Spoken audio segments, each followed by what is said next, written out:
ሰላም ጤና ይስጥልኝ ቻናል ቤተሰቦች እንደምናችሁ። አሁን አንድ ሰበር መረጃ ደርሶናል። እሱን አሰማችኋለሁኝ። የአሜሪካው ፕሬዝዳንት ዶናልድ ትራምፕ የኢራኑን አጠቃላይ መንፈሳዊ መሪ አያቶላን በተመለከተ አንድ መረጃ አጋርተዋል።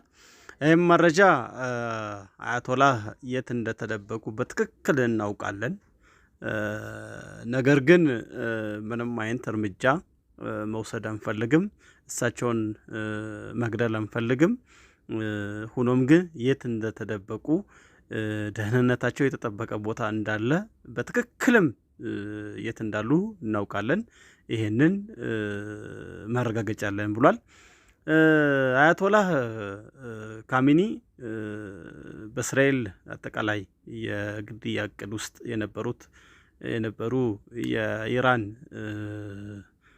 ትልቁ ቁንጮ መሪ ሲሆን ነገር ግን በአሜሪካ በኃያሉ አሜሪካ ፕሬዝዳንት ዶናልድ ትራምፕ አማካይነት የግድያ እቅዱ ለጊዜው ተቀባይነት አላገኘም።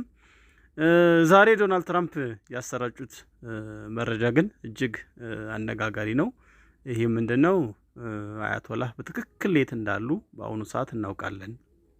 ነገር ግን ምንም አይነት ጥቃት፣ ምንም አይነት የግድያ ሙከራ ማድረግ አንፈልግም።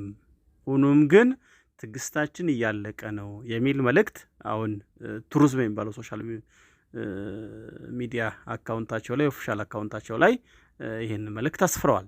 ይህ ማለት ምን ማለት ነው ብለው ተንታኞች ብዙ ነገር እያሉ ይሆናል እና ምናልባት ኢራን አሜሪካ ወደምትፈልገው የድርድር እና የስምምነት ሁኔታ የማትመለስ ከሆነ ጥቃቶች የሚሰነዘሩና ተከታታይነት ባለው ሁኔታ እስራኤል በኢራን ላይ ጥቃት እንደምታደርስ ፍንጭ የሰጠ ነው እያሉ ተንታኞች ብዙ እያሉ ነው እና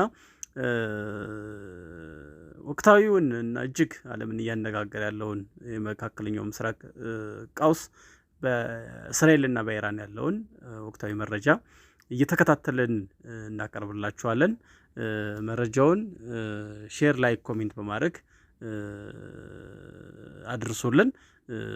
በቀጣይ መረጃ እስከምንገናኝ በሰላም ቆዩ። መልካም ጊዜ